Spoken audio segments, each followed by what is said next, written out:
ബഹുമാന്യരെ, ഇടതുപക്ഷ ജനാധിപത്യ മുന്നണിയുടെ മധ്യമേഖല വികസന ജാഥ ഇന്നലെ പത്തനംതിട്ട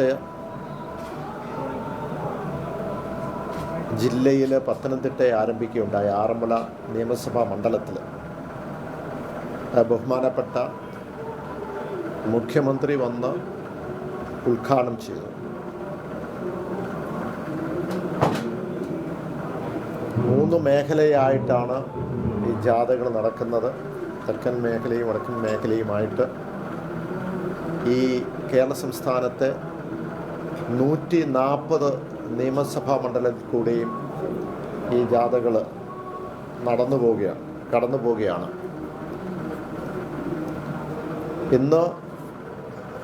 ഇന്നലെ നടന്ന യോഗങ്ങൾ പത്തനംതിട്ടയിൽ ആറന്മുളയിലും അതോടൊപ്പം റാന്നിയിലും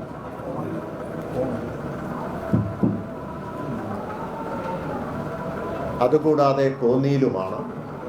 ഇന്ന് നടക്കാൻ പോകുന്നത് ഈ ജില്ലയിൽ അടൂരും തിരുവല്ലയിലും, അതിനുശേഷം കോട്ടയം ജില്ലയിൽ ചങ്ങനാശ്ശേരിയിൽ കടന്ന് ചങ്ങനാശ്ശേരി നിയമസഭാ മണ്ഡലത്തിലും കോട്ടയം നിയമസഭാ മണ്ഡലത്തിൽ സമാപിതമാണ്. നമുക്ക് ഇപ്പോൾ പൗരപ്രമുഖരുടെ യോഗം കഴിഞ്ഞു.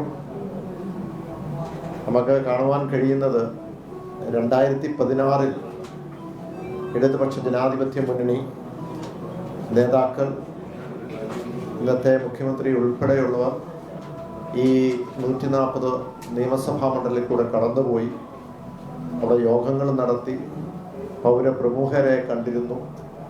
അവരുടെയൊക്കെ അഭിപ്രായത്തിൽ നമുക്കറിയാം, ഇടതുപക്ഷ ജനാധിപത്യ മുന്നണി ഭരണത്തിലേക്ക് കടന്നു വന്നു 2016.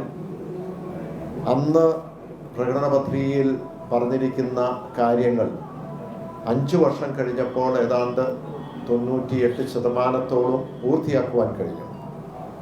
പക്ഷെ ആ 5 വർഷം എന്ന് പറയുന്നത് ഏറ്റവും സൗകര്യമുള്ള സാഹചര്യമുള്ള ഒരു ഘട്ടമല്ലായിരുന്നു. അതിനകത്ത് നമുക്കറിയാവുന്ന പോലെ ആ കാലഘട്ടത്തിൽ നമുക്കറിയാം പ്രളയം ഉണ്ടായിരുന്നു. അതുപോലെ തന്നെ കോവിഡ് വന്നു, നിപ്പ വന്നു. ഇങ്ങനെയുള്ള വിഷയങ്ങൾ നമുക്ക് കലാമിറ്റീസ് വന്ന ഒരു സാഹചര്യം. പക്ഷെ അതിനെയെല്ലാം അതിജീവിച്ച് ജനങ്ങളെ എല്ലാം ചേർത്ത് പിടിക്കുകയും ഏറ്റവും കൂടുതൽ വികസന പദ്ധതികൾ നടപ്പിലാക്കുവാൻ കഴിഞ്ഞു എന്നുള്ളതാണ്. ഇന്ന് നമുക്ക് അതിനുശേഷം 2021 വീണ്ടും തെരഞ്ഞെടുപ്പിൻ്റെ ഘട്ടത്തിൽ വന്നപ്പോൾ നമ്മൾ ചെയ്ത കാര്യങ്ങൾ, ഇടതുപക്ഷ ജനാധിപത്യ മുന്നണി ചെയ്ത കാര്യങ്ങളെല്ലാം വീണ്ടും അവതരിപ്പിക്കുകയും ഇതുപോലെ യോഗങ്ങൾ കൂടി പ്രമുഖരെ കാണുകയും ജനങ്ങളെ കാണുകയും ജനസമ്പർക്ക പരിപാടി ചെയ്യുകയും അതിൻ്റെ അടിസ്ഥാനത്തിൽ ലഭിച്ച നിർദ്ദേശങ്ങൾ അനുസരിച്ച് വീണ്ടും തെരഞ്ഞെടുപ്പിലേക്ക് പോയി. ചരിത്രത്തിൽ ആദ്യമായി ഒരു തുടർഭരണത്തിലേക്ക് ഇടതുപക്ഷം വീണ്ടും ഭരണത്തിൽ വന്നു. ഇപ്പോൾ 5 വർഷം കഴിഞ്ഞു, വീണ്ടും ഒരു തെരഞ്ഞെടുപ്പിലേക്ക് പോകുന്നു. അപ്പോഴും നമ്മുടെ മാനിഫെസ്റ്റോയിൽ പറഞ്ഞ ഏതാണ്ട് 96% പറഞ്ഞ പദ്ധതികൾ നമ്മൾ നടപ്പിലാക്കി. മാനിഫെസ്റ്റോയിൽ പറയാത്ത കാര്യങ്ങൾ നമുക്ക് ചെയ്യുവാൻ കഴിഞ്ഞു എന്നുള്ളതിൽ ചരിതാർത്ഥ്യമുണ്ട്. ഇപ്പോൾ അടുത്ത തെരഞ്ഞെടുപ്പിലേക്ക് വരുമ്പോൾ വീണ്ടും നമ്മൾക്ക് ഇനി കേരളം എങ്ങനെയായിരിക്കണം, എങ്ങനെ കുതിച്ച് മുന്നോട്ട് പുരോഗതിയിലേക്ക് കൊണ്ട് എത്തിക്കാൻ കഴിയണം, ഇപ്പോൾ ഉള്ള ഒരു ജനതയ്ക്ക് മാത്രമല്ല ഇനി ജനിക്കാൻ പോകുന്ന ഭാവി തലമുറയ്ക്കും കേരളത്തിന് വേണ്ടിയുള്ള അവർക്ക് വേണ്ടിയിട്ടുള്ള ഭൗതിക സൗകര്യങ്ങൾ ഒരുക്കുക എന്നുള്ള ലക്ഷ്യത്തോടു കൂടിയാണ് ഇപ്പോൾ മുന്നോട്ട് പോകുന്നത്. ഇപ്പോൾ നമുക്ക് കാണുവാൻ കഴിയുന്നത് ഇന്ന് പ്രതിപക്ഷത്തിനെ സംബന്ധിച്ചിടത്തോളം നമ്മളെടുത്ത ഒരു സോഷ്യൽ ഓഡിറ്റ് നടത്തിയാൽ എത്രയോ വികസന പദ്ധതികൾ നടപ്പിലാക്കിയിട്ടുണ്ട്. പക്ഷെ ഒറ്റ വികസന പദ്ധതികളിൽ പോലും അവർ സഹകരിച്ചില്ല എന്ന് മാത്രമല്ല, ആ വികസന പദ്ധതികളെ എങ്ങനെയെങ്കിലും തടസ്സപ്പെടുത്താൻ പറ്റുമോ എന്നുള്ള ഒരു തീസിസ് പഠനം നടത്തിക്കൊണ്ടിരിക്കുകയാണ്. പക്ഷെ ആ പദ്ധതി നടപ്പിലാക്കി കഴിഞ്ഞാൽ ഏറ്റവും അതിന് ഗുണഭോക്താക്കളായി ഇവിടുത്തെ കേരള ജനത മുഴുവനുണ്ട്. പക്ഷെ അതോടൊപ്പം തന്നെ അവരും പൂർണ്ണമായിട്ട് അത് ഉപയോഗിക്കുന്നു എന്നുള്ളതാണ്.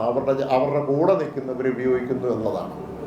ഞാനിത് പറയാൻ കാര്യം, ഈ വികസന പദ്ധതികളൊക്കെ നടപ്പിലാക്കുമ്പോൾ ഒരു കാര്യമുള്ള, കേന്ദ്രം സാമ്പത്തികമായി നമ്മളെ ശ്വാസം മുട്ടിക്കുക അല്ലേ, അത് വളരെ വ്യക്തമാണല്ലോ. ഇവിടെയുള്ള ഏത് കുഞ്ഞിനോട് ചോദിച്ചാലും എന്താണ് കേന്ദ്രം നമ്മളോട് ചെയ്യുന്നത്, സാമ്പത്തികമായി ഞെരുക്കം രൂപപ്പെടുത്തുന്നു എന്നുള്ളതാണ്. അപ്പോൾ അതിനെതിരെ കേരള സംസ്ഥാനത്തെ മുഖ്യമന്ത്രി ഉൾപ്പെടെ മന്ത്രിമാരുൾപ്പെടെ കേന്ദ്രത്തിൽ ഒരു സമരം നടത്തി. ആ സമരം നടത്തിയപ്പോൾ മുഴുവൻ ഇടതുപക്ഷം വലതുപക്ഷം എല്ലാവരെയും MLA-മാരെയും മുഴുവൻ അവിടെ ക്ഷണിച്ചു. അവിടെ ആ സമരം എന്ന് പറയുന്ന ഇന്ത്യ രാജ്യത്ത് ഒരു സംസ്ഥാനത്തെ മുഖ്യമന്ത്രിയും മന്ത്രിമാരും ഒരുമിച്ച് പോയി സമരം നടത്തുന്നത് ഈ രാജ്യത്ത് ആദ്യമായിട്ടാണ്. എന്തിനു വേണ്ടിയാ? ഞങ്ങൾക്ക് അർഹതപ്പെട്ടെങ്കിൽ ഞങ്ങൾക്ക് തരണം എന്ന് പറയാനായിട്ടാണ്. പക്ഷെ അവിടെ ആ സമരത്തിൽ ഞങ്ങൾ പ്രതീക്ഷിച്ചു കേരളത്തിന് വേണ്ടിയാണ്, ഇടതുപക്ഷത്തിന് വേണ്ടിയല്ല, ഇവിടുത്തെ ജനങ്ങൾക്ക് വേണ്ടിയാണ്. അവിടെ ഒരു തരത്തിലുള്ള ഒരു സഹകരണം കോൺഗ്രസ് പാർട്ടിന്നോ UDF-നോ കണ്ടില്ല. പക്ഷെ ഞാൻ പാർലമെന്റിൽ കാണുന്ന ഒരു അനുഭവമുണ്ട്. അവിടെ ആ അനുഭവം എന്ന് പറഞ്ഞാൽ, നിങ്ങളെടുത്ത് തമിഴ്നാട് എടുത്ത് നോക്കുക. തമിഴ്നാടിൻ്റെ മക്കൾക്കുണ്ടാകുന്ന ഒരു വിഷയം വരുമ്പോൾ ആ DMK ആണോ ADMK ആണോ എന്ന് നോക്കാതെ ഒരുമിച്ച് നിന്ന് നേടിയെടുക്കുന്ന ഒരു അനുഭവം തൊട്ടടുത്ത അയൽവക്കത്ത് നമുക്ക് കാണുവാൻ കഴിയും. പക്ഷെ അതിവിടെ ഉണ്ടോ? ഇവിടെ ഇല്ല എന്നുള്ളതാണ്. കഴിഞ്ഞ ഒരു 5 വർഷക്കാലത്തിൻ്റെ വികസന പദ്ധതികൾ അത് നടത്തുമ്പോൾ ഈ വികസന പദ്ധതികൾ ഏതെങ്കിലും അവർ പറയട്ടെ ഇത് നടത്താൻ പാടില്ല, ഇത് വേസ്റ്റ് ഓഫ് മണിയാണ് എന്ന് കോൺഗ്രസ് പാർട്ടിക്ക് പറയാൻ പറ്റുമോ? ഈ നടത്തിയത് ഏത് വികസന പദ്ധതികളാണെങ്കിലും നടത്തിയത് ഇന്ന് ഏറ്റവും പ്രയോജനവും പ്രയോറിറ്റിയും വെച്ചുകൊണ്ട് മാത്രമാണ്. പരിമിതികൾ സാമ്പത്തികമായിട്ടുണ്ടെങ്കിൽ പോലും ഒരു പദ്ധതിയും മാറ്റിവെക്കാതെ ഇന്ന് തനതായ വരുമാനം ഏറ്റെടുപ്പിച്ചുകൊണ്ട് അത് വർദ്ധിപ്പിച്ചുകൊണ്ട് ഇന്ന് കാര്യക്ഷമതയോടുകൂടി അത് വർദ്ധിപ്പിച്ചുകൊണ്ട് അതിൽ നിന്ന് ആണ് നമ്മൾ പണം കണ്ടെത്തി ഈ പദ്ധതി നടപ്പിലാക്കി.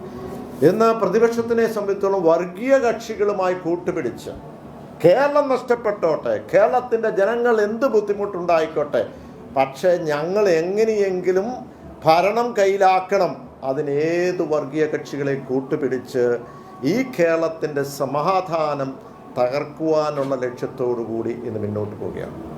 അങ്ങനെയുള്ള ഒരു മുന്നണിക്ക് ഭരണം കൊടുക്കണോ വേണ്ടയോ എന്നുള്ളതാണ് ഏറ്റവും പ്രധാനപ്പെട്ട കാര്യം. ഇപ്പോൾ വയനാട്ടിൻ്റെ വിഷയം വന്നു. ആ വയനാട്ടിലെ വിഷയം വന്നപ്പോൾ നമ്മൾ 2221 കോടി രൂപ ചോദിച്ചപ്പോൾ കേന്ദ്രത്തിനോട് ചോദിച്ചത്, അവിടെ നമുക്ക് കിട്ടിയത് ഏതാണ്ട് 220 കോടി രൂപയാണ്. അത് വെച്ച് നോക്കുമ്പോൾ ഞാൻ സമയക്കുറവ് അതിൽ ആസാമിന് കൊടുത്തതും ജാർഖണ്ഡിന് കൊടുത്തതും അതോടൊപ്പം തന്നെ മറ്റ് ഹിമാചൽ പ്രദേശിലും 1000, 1500, 2000 കോടി രൂപയാണ്. ഇവിടെ 500, 600 പേര് ഇന്ന് മരണമടഞ്ഞ് ഒക്കെ പോയ ആ വയനാട്ടിൽ വാസ്തവത്തിൽ അവിടെയും ഒരു പദ്ധതി നടപ്പിലാക്കാൻ കോൺഗ്രസ് പാർട്ടി ഏറ്റെടുത്തു. പക്ഷെ ആ പദ്ധതി നടപ്പിലാക്കിയോ എന്നുള്ളത് സോഷ്യൽ ഓഡിറ്റിംഗ് നടത്തട്ടെ. പക്ഷെ സംസ്ഥാന സർക്കാർ ഏറ്റെടുത്തുകൊണ്ട് ആ പദ്ധതി ഇന്ന് ഭവനം വെച്ചുകൊണ്ട് മുന്നോട്ട് പോകുന്നു എന്ന് നമുക്ക് കാണുവാൻ കഴിയും. ഏതൊക്കെയാലും ഞാൻ മറ്റ് കാര്യങ്ങളിലേക്ക് പോകുന്നില്ല. ഇന്ന് കേരള സംസ്ഥാനത്ത് ഒരേ ഒരു പ്രയോറിറ്റിയുള്ളൂ ഇടതുപക്ഷ ജനാധിപത്യ മുന്നണി. അത് നമുക്കറിയാവുന്നതുപോലെ നമ്മുടെ ജനങ്ങളെ ചേർത്ത് പിടിക്കുക എന്നുള്ളതാണ്. ഇവിടെ പത്തനംതിട്ടയിൽ സംസാരിക്കുമ്പോൾ ഞാൻ ഒരു കാര്യം, ചെറിയൊരു ഉദാഹരണം ഞാൻ പറയാം. ചെറിയൊരു ഉദാഹരണം എന്ന് പറയുന്നത്, ഇപ്പോൾ ക്ഷേമ പെൻഷനുമായി ബന്ധപ്പെട്ട് ഇപ്പോൾ ക്ഷേമ പെൻഷൻ 2000 രൂപ ആക്കിയിട്ടുണ്ട്. ആ കണക്ക് വെച്ചിട്ടാണ് ഞാൻ പറയുന്നത്. ഇപ്പോൾ ആകെ 5200, ഈ പത്തനംതിട്ട മുനിസിപ്പാലിറ്റി 5269 ഞാൻ കണക്കെടുത്ത് പരിശോധിച്ചപ്പോൾ, ചിലപ്പോൾ അങ്ങോട്ടും ഇങ്ങോട്ടും കയറ്റക്കുറവുണ്ടാകാം. ഒരു മാസം ഈ മുനിസിപ്പാലിറ്റി കൊടുക്കുന്ന 1,05,00,000 രൂപയാണ്. അത് ഒരു വർഷം 12,64,00,000 ക്ഷേമ പെൻഷനായിട്ട് തന്നെ കൊടുക്കുകയാണ്. 5 വർഷം നമ്മളങ്ങനെ കൊടുക്കുമ്പോൾ 63,22,00,000 രൂപയാണ്. ഞാൻ ഇവിടെ എത്ര മണ്ഡലമാണ് ഈ ആറന്മുള നിയമസഭാ മണ്ഡലത്തിൽ എത്ര പഞ്ചായത്താണുള്ളത്? ഞാൻ 10 എടുക്കുന്നുള്ളൂ, കുറവുണ്ട്. അങ്ങനെയാണെങ്കിൽ 630 കോടി രൂപയാണ് നമ്മൾ ഈ നിയമസഭാ മണ്ഡലത്തിൽ 5 വർഷം കൊണ്ട് കൊടുക്കുന്നത്. അപ്പോൾ ഞാൻ നിസ്സാരമല്ലല്ലോ. ഇത്രയും ആളുകൾ നമ്മൾ ചേർത്ത് പിടിക്കുകയാണ് സാമ്പത്തിക ബുദ്ധിമുട്ടുണ്ടെങ്കിൽ. കോൺഗ്രസ് പറയട്ടെ ഇത് വേണ്ട, 1600 നിന്ന് 1600 കൂട്ടണ്ട, അവർ പറയുമോ? അല്ലെങ്കിൽ 2000 ആക്കണ്ട എന്ന് അവർ പറയുമോ? ഇല്ല. അപ്പോൾ നമ്മൾ സാധാരണ ഏറ്റവും വീട്ടുമുറ്റത്തേക്ക് നമുക്ക് വികസനം കൊണ്ടെത്തിക്കാൻ കഴിയുമോ എന്നുള്ളതാണ് നമ്മുടെ ലക്ഷ്യം. അത് വെച്ച് നമ്മൾ മുന്നോട്ട് പോവുകയാണ്. ഈ പ്രയാണം ഇന്ന് മുഴുവൻ കേരള സംസ്ഥാനത്തെ മുഴുവൻ പ്രദേശങ്ങളിൽ പോകും. അതിന് നമ്മുടെ ആളുകളുടെ, സാധാരണക്കാരായ ജനങ്ങളുടെ സഹകരണം ഉണ്ടാകണം എന്നുള്ള അഭ്യർത്ഥനയാണ് ഞങ്ങൾക്കുള്ളത്.